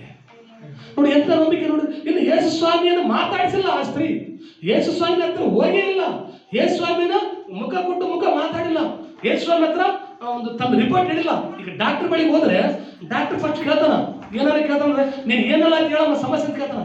ಏನಾಯ್ತು, ಏನಿಲ್ಲ, ಯಾವಾಗಲದಾಯ್ತು, ಏನಲ್ಲ ಅಂತ ಎಲ್ಲ ಕೇಳಿದ ಮೇಲೆ ಅವಾಗ ಫೈನಲಿ ಆತ ಒಂದು ರಿಪೋರ್ಟ್ ಬರುತ್ತೆ ಡಾಕ್ಟರ್. ಆದರೆ ಇನ್ನು ಯೇಸು ಸ್ವಾಮಿ ಬಳಿಗೆ ಸ್ತ್ರೀ ಹೋಗಿ ತನ್ನ ಸಮಸ್ಯೆನೆಲ್ಲ ಹೇಳ್ಕೊಂಡಿಲ್ಲ, ತನ್ನ ರೋಗದ ಬಗ್ಗೆ ಹೇಳ್ಕೊಂಡಿಲ್ಲ. ಮೊದಲೇ ಆ ವರ್ತಮಾನ ಕೇಳಿ, ಯೇಸು ಸ್ವಾಮಿ ಬಗ್ಗೆ ಸ್ವಾರ್ಥ ಕೇಳಿ ತನ್ನ ಮನಸ್ಸಿನಲ್ಲಿ ನಂಬಿಕೆ ಎಂಬ ಕೋಟೆ ಕಟ್ಟಿಬಿಟ್ಟು. ಏನು ನಂಬಿಕೆ ಅಂತಂದ್ರೆ, ಈಗ ಆಯ್ತು ಯೇಸು ಸ್ವಾಮಿ ಈ ದಾರಿ ಬರ್ತದಲ್ಲ, ಆಯ್ತು ನಾನು ಆತನ ಬಟ್ಟೆ ಮುಟ್ಟಿದ್ರೆ ಸಾಕು ನಾನು ಗುಣವಾಗ್ತಾನೆ. ನೋಡಿ, ಇಲ್ಲೇ ನಂಬಿಕೆ ಬಂದ್ಬಿಡಿಸ್ತೀನಿ. ಯಾವಾಗ ಹೃದಯದಲ್ಲಿ ನಂಬಿಕೆ ಎಂಬ ಕೋಟೆ ಕಟ್ಟಿದ್ಲು, ಅದೇ ಪ್ರಕಾರ ಮಾಡ್ಬೇಕಂತ ಪ್ರಯತ್ನ ಮಾಡಿದ್ರು. ಈಗ ನಂಬಿಕೆ ಬಂತು, ಈ ಕ್ರಿಯೆ ರೂಪದಲ್ಲಿ ಮಾಡ್ಬೇಕಲ್ಲ. ಈಗ ಯೇಸು ಬಂದ, ಆ ಸ್ತ್ರೀ ಬಳಿಗೆ ಬಂದಾಗ ಆ ಸ್ತ್ರೀ ಹಿಂದಿನಿಂದ ಹೋಗಿ ಆತನ ಉಡುಪನ್ನು ಮುಟ್ಟಿದ್ರು. ಬಟ್ಟೆನ ಮುಟ್ಟಿದ ತಕ್ಷಣ ಆ ಸ್ತ್ರೀಗೆ ರಕ್ತ ಹರಿದು ನಿಂತು ಹೋಯಿತು. ತನಗೆ ಅನುಭವ ಆಯ್ತು, ಓ ನನ್ನ ರಕ್ತ ಹರಿಯೋದು ನಿಂತಿತ್ತು, ನಾನು ಚೆನ್ನಾಗಾಗ್ಬಿಟ್ಟೆ, ನಾನು ಗುಣ ಆಗಿಬಿಟ್ಟೆ, ಇನ್ನು ನಾನು ಚೆನ್ನಾಗಾಗ್ಬಿಟ್ಟೆ ಅಂತ ಹೇಳ್ಬಿಟ್ಟು ನೋಡ್ರಿ ಆ ಸ್ತ್ರೀ ಮತ್ತೆ ತನ್ನ ಮನೆ ತಾನು ಹೋಗ್ಲಿಕ್ಕೆ ಸಿದ್ಧವಾಗಿದ್ದಾಳೆ. ಆದರೆ ಯೇಸು ಸ್ವಾಮಿಗೆ ಎಲ್ಲ ಆತ ಸರ್ವಜ್ಞಾನಿ ಪರಿಹಾರ, ವರ್ತಮಾನ ಭೂತ ಭವಿಷ್ಯತ್ ಕಾಲಗಳಲ್ಲಿ ಇರುವಂಥ ದೇವರು, ಎಲ್ಲರ ಹೃದಯವನ್ನು ಬಲ್ಲಂಥ ದೇವರು. ಯಾರು ಹೃದಯದಿಂದ ನನ್ನನ್ನು ಸನ್ಮಾನಿಸ್ತಾರೋ, ಯಾರು ನಂಬಿಕೆಯಿಂದ ನನ್ನನ್ನು ಆರಾಧಿಸ್ತಾರೋ, ಯಾರು ನನ್ನನ್ನು ಬರೀ ಮಾತಿನಿಂದ ಸನ್ಮಾನಿಸ್ತಾರೋ, ಎಲ್ಲ ಯೇಸು ಸ್ವಾಮಿಗೆ ಗೊತ್ತು. ನೋಡ್ರಿ, ಆ ಸ್ತ್ರೀ ಮನೆಯಲ್ಲೇ ತಾನು ಒಂದು ತನ್ನಷ್ಟು ತಾನೇ ಮಾತಾಡಿಕೊಳ್ಳೋದನ್ನು ಯೇಸು ಸ್ವಾಮಿಗೆ ಗೊತ್ತು. ಹಿಂದೆ ಬಂದು ಬಟ್ಟೆ ಮುಟ್ಟಿದ್ದು ಕೂಡ ಯೇಸು ಸ್ವಾಮಿಗೆ ಗೊತ್ತು. ಅಲ್ಲಿ ಹೇಳ್ತಾನೆ ಯೇಸು ಸ್ವಾಮಿ, ನನ್ನ ಯಾರೋ ಮುಟ್ಟಿದ್ರು ಅಂತೇಳಿ ತನ್ನ ಶಿಷ್ಯರಿಗೆ ಹೇಳ್ತಾನೆ, ನನ್ನ ಯಾರೋ ಮುಟ್ಟಿದ್ರು. ಅಲ್ಲಿ ಪೇತ್ರ ಹೇಳ್ತಾನೆ, ಅಲ್ಲ ಸ್ವಾಮಿ, ಜನ ಜಾತ್ರೆ ಇದ್ದಂಗಿದೆ, ಎಲ್ಲರೂ ಮೈಗೆ ಒತ್ತಿಟ್ಕೊಂಡು ಬರ್ತಾರೆ, ಕಾಲು ತುಳಿತಾರ, ಇಷ್ಟು ಜನ ಮುಟ್ಟಿರ್ತಾರಪ್ಪ, ಮತ್ತೆ ನಾನು ಯಾರೋ ಒಬ್ಬರು ಮುಟ್ಟಿದ್ರು ಅಂತ ಹೇಳಿ ಸ್ವಾಮಿ, ಯಾರು ಮುಟ್ಟಿರಂತ ನಾವು ಕಂಡಿಡ್ಬೇಕಪ್ಪ ಅಂತ ಪೇತ್ರ ಹೇಳ್ತಾನ. ಆದ್ರೆ ಯೇಸು ಸ್ವಾಮಿ ಹೇಳ್ತಿರೋದು, ನನ್ನನ್ನು ನಂಬಿಕೆಯಿಂದ ಮುಟ್ಟಿದ್ದಾರೆ. ಎಲ್ಲರೂ ನಂಬಿಕೆಯಿಂದ ಮುಟ್ಟಿಲ್ಲ, ಸುಮ್ಮನೆ ನೋಡ್ಲಿಕ್ಕೆ ಬಂದಿದ್ದಾರೆ ಅಷ್ಟೇ ಅವರು, ಆದರೆ ಯಾರೋ ಒಬ್ಬರು ನನ್ನ ಮುಟ್ಟಿದರು, ನನ್ನಿಂದ ಶಕ್ತಿ ಹೊರಟು ಹೋಯಿತು, ನನ್ನ ಮುಟ್ಟಿದರು ಅಂದಾಗ ಆ ಸ್ತ್ರೀಗೆ ಅರ್ಥ ಆಗಿಬಿಡ್ತು, ಅಯ್ಯೋ ಯೇಸು ಸ್ವಾಮಿ ಸರ್ವಜ್ಞಾನಿಯಾದ ದೇವರು, ಆತನ ಮುಂದೆ ನಾನು ಬಚ್ಚಿಟ್ಕೊಳಕ್ಕಾಗಲ್ಲ. ನಾನೇ ಮುಟ್ಟಿದ್ದು ಅಂತ ಹೇಳ್ಬಿಟ್ಟು ಅವಾಗ ಇನ್ಮೇಲೆ ನಾನು ಯೇಸುವಿನ ಒಪ್ಕೊಂಡು ಬಿಡೋಣ. ಯಾಕಂದ್ರೆ ಯೇಸು ಹೇಳ್ತಾ ಇದ್ದಾನೆ, ನಾನು ಯಾರೋ ಮುಟ್ಟಿದ್ರು. ನಂಬಿಕೆಯಿಂದ ಮುಟ್ಟೋದು ಬೇರೆ, ಸುಮ್ಮನೆ ಮುಟ್ಟೋದು ಬೇರೆ. ನಂಬಿಕೆಯಿಂದ ಮುಟ್ಟಿದಾಗ ಯೇಸುವಿಗೆ ಗೊತ್ತಾಗುತ್ತೆ ಅಲ್ಲಿ. ಆಗ ಆ ಸ್ತ್ರೀಯ ಆಂತರ್ಯವನ್ನು ನೋಡಿ, ಆ ಸ್ತ್ರೀಯ ಸಾಕ್ಷಿ ಹೇಳಿ ಹೊರಗೆ ಅಂತ ಹೇಳ್ಬಿಟ್ಟು ಯೇಸು ಹೇಳ್ತಾನೆ, ಯಾರೋ ನನ್ನ ಮುಟ್ಟಿದ್ರು ಅಂತ ಹೇಳಿದಾಗ ಆ ಸ್ತ್ರೀ ನಡುವಂತ ಮುಂದೆ ಬಂದ, ಸ್ವಾಮಿ ನಾನಪ್ಪ ಮುಟ್ಟಿದ್ದು, ನಿನ್ನ ಬಟ್ಟೆ ನಾನೇ ಮುಟ್ಟಿದ್ದೆ. ನನ್ನ ಪರಿಸ್ಥಿತಿ ಇತ್ತು, ಅನೇಕ ವರ್ಷಗಳಿಂದ ನಾನು ರಕ್ತ ಹರಿದು ಹೋಗಿ ನೋಡು, ನಮ್ಮ ಕಟ್ಟಿಗೆಂಡ ಗಂಡ, ನಮ್ಮ ಬಂಧು ಬಳಗ ಸಂಬಂಧಗಳು ಯಾರ ಹತ್ರ ಬರ್ತಾ ಇಲ್ಲ, ನನಗೆ ಯಾರಿಲ್ಲ, ನೀನೇ ನನಗೆ ಇವತ್ತು ಎಲ್ಲ ಪ್ರಭು. ನಿನ್ನಿಂದ ನನಗೆ ಗುಣ ಆಗಿದೆಯಾ? ಯಾವ ಡಾಕ್ಟರ್ ಬಳಿಗೆ ಹೋದ್ರೂ ನನಗೆ ಗುಣ ಆಗಲೇ ಇಲ್ಲ ಪ್ರಭು. ನಾನು ಅಂದ್ಕೊಂಡೆ, ಸ್ವಾಮಿ ನಿನ್ನ ಬಟ್ಟೆ ಬಿಟ್ಟರೆ ಸಾಕಪ್ಪ, ನಾನು ಗುಣ ಆಗಿಬಿಡ್ತೀನಿ. ಆ ಗುಣ ಆಗಿಬಿಟ್ರೆ ಗುಣ ಆಗ ಹೋಗ್ಬಿಡೋ ನಮ್ಮ ಮನೆಗೆ ಅಂದ್ಕೊಂಡೆ. ಆದರೆ ನೀವು ಹೇಳಿದ್ರಿ, ನೀವು ಸರ್ವಜ್ಞಾನಿ, ನಿನ್ನ ಮುಂದೆ ತಪ್ಪಿಸ್ಕೊಳಕ್ಕೆ ಚಾನ್ಸ್ ಇಲ್ಲ, ನಾನೆಪ್ಪ ಮುಟ್ಟಿದ್ದು ಅಂತೇಳಿ ಆ ಸ್ತ್ರೀ ಒಪ್ಕೊಂಡಾಗ, ನಂಬಿಗಸ್ತನಾದ ಮಗಳೇ, ನಿನ್ನ ನಂಬಿಕೆ ನಿನಗೆ ಸ್ವಸ್ಥ ಮಾಡ್ತು ಹೋಗು ಅಂತ ಹೇಳ್ತಾನೆ ಸ್ವಾಮಿ. ನಿನ್ನ ನಂಬಿಗಸ್ತ, ನಿನಗೆ ನಂಬಿಕೆ ಇದೆ, ನಿನಗೆ ನಂಬಿಕೆ ಇದೆಯಲ್ಲ, ನಿನಗೆ ಕಾಡಿದ ರೋಗವು ವಾಸಿಯಾಗಿ ಹೋಗು ಅಂತೇಳಿ ಯೇಸು ಸ್ವಾಮಿ ಸಂತೋಷ ಪಡ್ತಾನೆ ಪ್ರಿಯರೇ. ಅದಕ್ಕೆ ನಾವು ಸಾಕ್ಷಿ ಹೇಳ್ಬೇಕಂಬೋದು.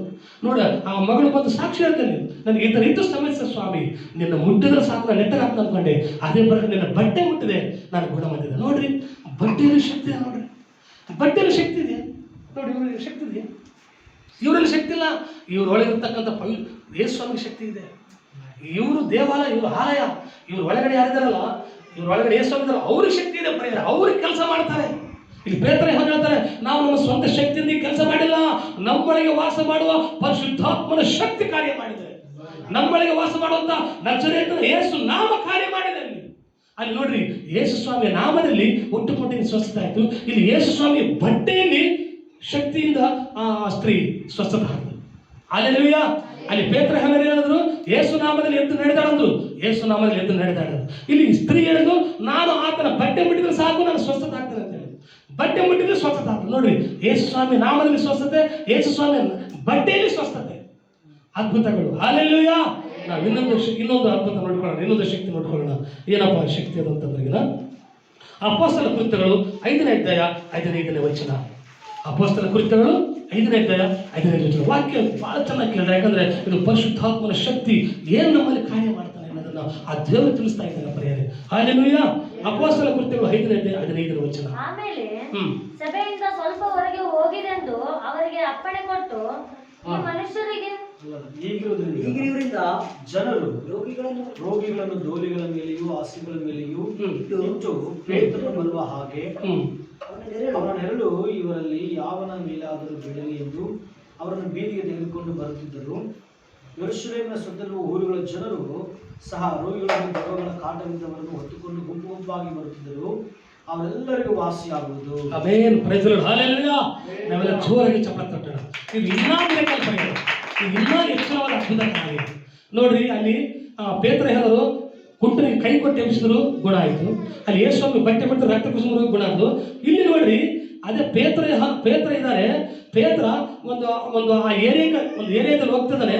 ಹೋಗ್ತಿರ್ಬೇಕಾದ್ರೆ ಅಲ್ಲಿ ಜನರು ಏನ್ ಮಾಡ್ತಿದಾರೆ ಅಂದ್ರೆ, ತಮ್ಮ ಮನೆಯಲ್ಲಿರ್ತಕ್ಕಂಥ ರೋಗಿಗಳನ್ನ, ಅದು ಯಾವ್ದು ರೋಗ ಆಗಿರಲಿ, ಪಾರ್ಶ್ವ ರೋಗ ಆಗಿರಲಿ, ಕ್ಯಾನ್ಸರ್ ರೋಗ ಆಗಿರಲಿ, TB ರೋಗ ಆಗಿರಲಿ, ಯಾವುದೇ ರೋಗದವ್ರು ಆಗಿರಲಿ, ಅವ್ರವ್ರ ಮನೆಯಲ್ಲಿರ್ತಕ್ಕಂಥ ರೋಗದವ್ರನ್ನೆಲ್ಲರೂ ಕರ್ಕೊಂಡು ಬಂದು ಒಂದು ಲೈನಿಗೆ ಮನಸ್ತಾ ಇದ್ದಾರೆ. ಅಲ್ಲಿ ಲೈನಿಗೆ ಮನಸ್ತಾ ಇದ್ದಾರೆ. ಈ OPD ಒಳಗೆ ನೋಡ್ತವಲ್ಲ, ಲೈನಿಕ ಬೆಡ್ಶೀಟ್ ಹೇಗಿರ್ತವೆ, ಆ ಥರ ಒಂದು ಪೇಷಂಟ್ಗಳು ಲೈನಿಗೆ ಮಲಗಿಸಿರುವಾಗ ಪೇತ್ರ ಹೇಳ್ತಾರೆ, ಪೇತ್ರ ಏನಪ್ಪ ಈ ಕಡೆ ಬಾ ಅಂತ ಹೇಳ್ತಾರೆ. ಅವಾಗ ಪೇತ್ರ ಆ ಪೇಷಂಟ್ ಅದು ಒಂದು ರೋಗಿಗಳ ಹತ್ರ ಹೋಗುವಾಗ ಪೇತ್ರನ ನೆರಳು ಆ ರೋಗಿಗಳ ಮೇಲೆ ಬೀಳುವಾಗ ಅವರು ಸ್ವಚ್ಛತೆ ಆಗ್ತಾ ಇದ್ರು ಪ್ರಿಯರೇ.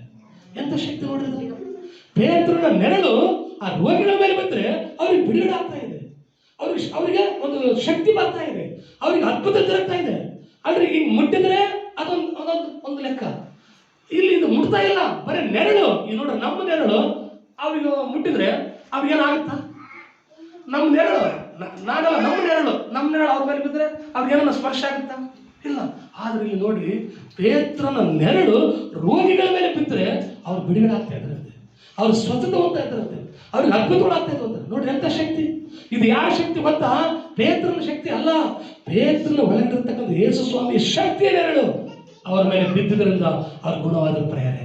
ಅಲ್ಲಿ ನೋಡಿ, ನಾವು ಮತ್ತೆ ಬರೆಸುವಂತೆ ನಾವು ನೋಡ್ತೇವೆ, ಗಬ್ರಿಯಲ್ ದೂತ ಬಂದು ಮರಿಯಳಿಗೆ ಹೇಳ್ತಾನೆ, ಮರಿಯಳೇ ನೀನು ಭಯ ಪಡಬೇಡ, ಪವಿತ್ರಾತ್ಮನ ಶಕ್ತಿಯ ನೆರಳು ನಿನ್ನ ಮೇಲೆ ಬಂದಾಗ ನೀನು ಗರ್ಭಿಣಿಯಾಗಿ ಒಬ್ಬ ಗಂಡು ಮಗುನ ಎರುವಿ ಅಂತ ಹೇಳ್ತಾನೆ. ನೋಡ್ರಿ, ಯಾರ ನೆರಳಿದು? ಪೇತ್ರನ ನೆರಳು ಅಲ್ಲ, ಪೇತ್ರನ ಒಳಗಿರತಕ್ಕಂಥ ಪರಿಶುದ್ಧಾತ್ಮನ ಶಕ್ತಿಯ ನೆರಳು, ಯೇಸು ಸ್ವಾಮಿಯ ನೆರಳು ಅವರ ಮೇಲೆ ಬೀಳುವಾಗ ಅವರು ಗುಣವಂತಿದ್ರು ಪ್ರಿಯರೇ. ನೋಡಿ ಎಂಥ ಶಕ್ತಿ ಇದು, ಅಸಾಧ್ಯವಾದ ಶಕ್ತಿ. ನೆರಳು ಬಂದರೆ ಗುಣ ಆಗೋದಂದ್ರೆ ಇದೆಂಥ ಶಕ್ತಿ. ಎಲ್ಲಾದ್ರೂ ನೋಡಿದ್ರೆ ನೀವು? ಎಲ್ಲಾದ್ರೂ ನೋಡಿದಿರ? ಎಲ್ಲಿ ನೋಡಿಲ್ಲ ನಾವು. ಒಂದು ನೆರಳು ಬಂದರೆ ಸಾಕು ರೋಗಗಳು ಗುಣ ಆಗ್ತದೆ ಅಂದ್ರೆ ಇದು ಅಪರಿಮಿತವಾದ ಶಕ್ತಿ, ಇದು ಅದ್ಭುತವಾದ ಶಕ್ತಿ. ಹಾಲೆಲೂಯಾ. ನಾವು ಇನ್ನೊಂದು ಶಕ್ತಿ ನಾವು ನೋಡಿಕೊಳ್ಳೋಣ. ಇದು ಇನ್ನ ಒಂದು ಮಿರಕಲ್ ಇದೆ. 2 ಹರಸಗಳು 13ನೇ ಅಧ್ಯಾಯ 20ನೇ ವಚನ. 2 ಹರಸಗಳು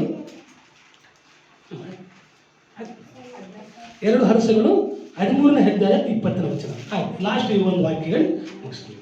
ಎಲಿಷನು ಮೂರ್ತಿ ಹೊಂದಲು ಅವನ ಶವವನ್ನು ಸಮಾಧಿ ಮಾಡಿದರು.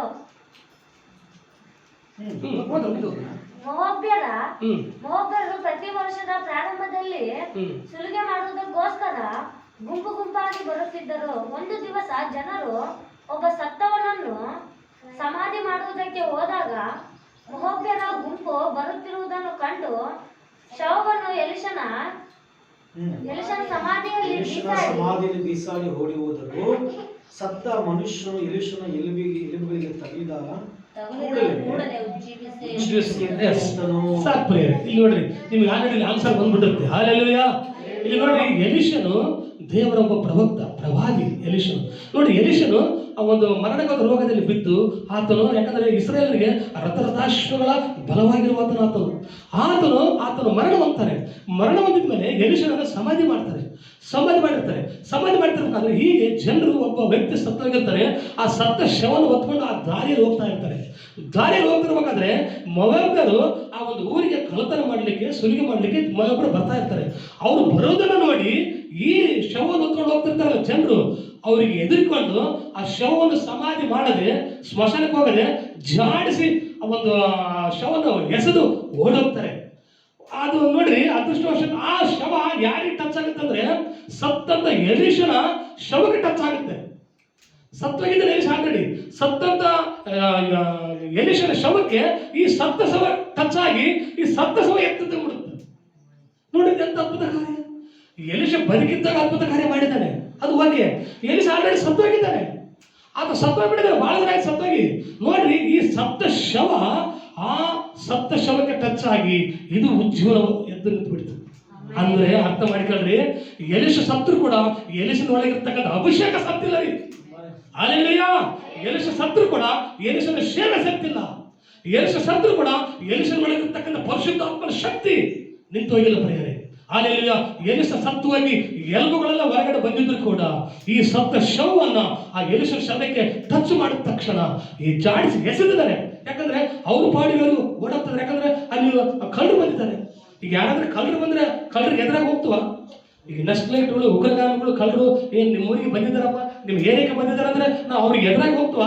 ಎಲ್ಲಾದ್ರೂ ಓಡಾಡ್ತು ಬಚ್ಚಿಟ್ಕೊಳ್ಳಕ್ಕೆ ಹೋಗ್ತಾನೆ.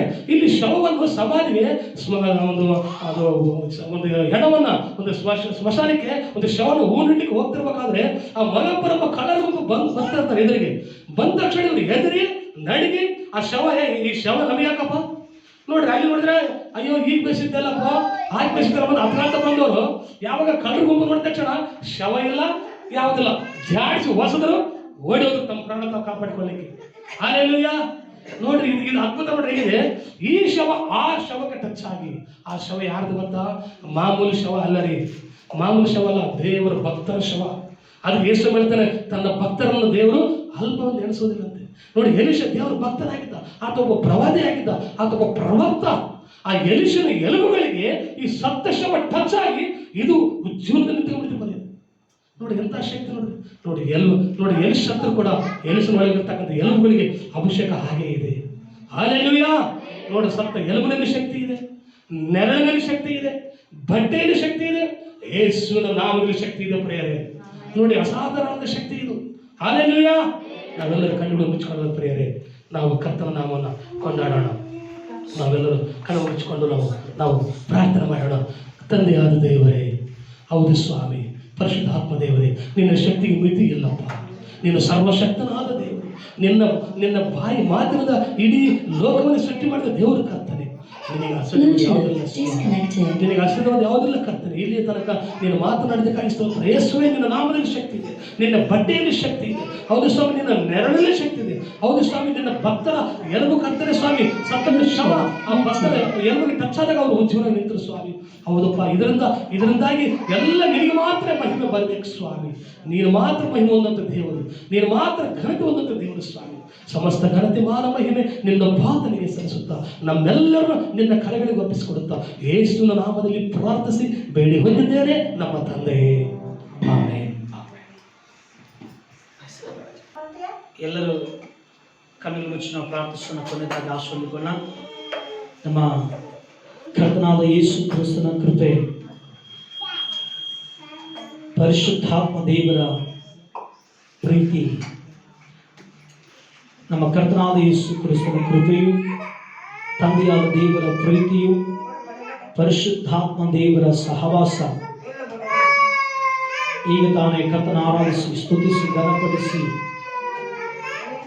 ಸಭೆಯೊಟ್ಟಿಗೂ ಸಕಲ ಪರಿಶುದ್ಧರಿಗೂ ದೈವ ಜನರೊಟ್ಟಿಗೂ ವಾಕ್ಯ ಬಿದ್ದ ಸೇವಕರೊಟ್ಟಿಗೂ ಕುಟುಂಬದೊಟ್ಟಿಗೂ ಸುವಾರ್ತಿಕರೊಟ್ಟಿಗೂ ಈಗಲೂ ಯಾವಾಗಲೂ ಸದಾಕಾಲವೂ ಕೃಪೆಯೊಂದಿಗೆ, ಆಶೀರ್ವಾದದೊಂದಿಗೆ, ಜೀವದೊಂದಿಗೆ, ಮಹಿಮೆಯೊಂದಿಗೆ, ಆತನು ಬರುವಾಗ ಎತ್ತಲ್ಪಡಕ್ಕೆ ಸಿದ್ಧತೆಯೊಂದಿಗೆ ಸದಾಕಾಲವೂ ಹೀಗೆಯೇ ನೆಲೆಯಾಗಿರಲಿ. ಎಲ್ಲರನ್ನ ಪ್ರೇರ amen, amen, amen. Praise the lord. ಎಲ್ಲರಿಗೂ ವಂದನೆಗಳು. ಕರ್ತನು ಎಲ್ಲರನ್ನ ಆಶೀರ್ವದಿಸಲಿ. ಆಮೆನ್.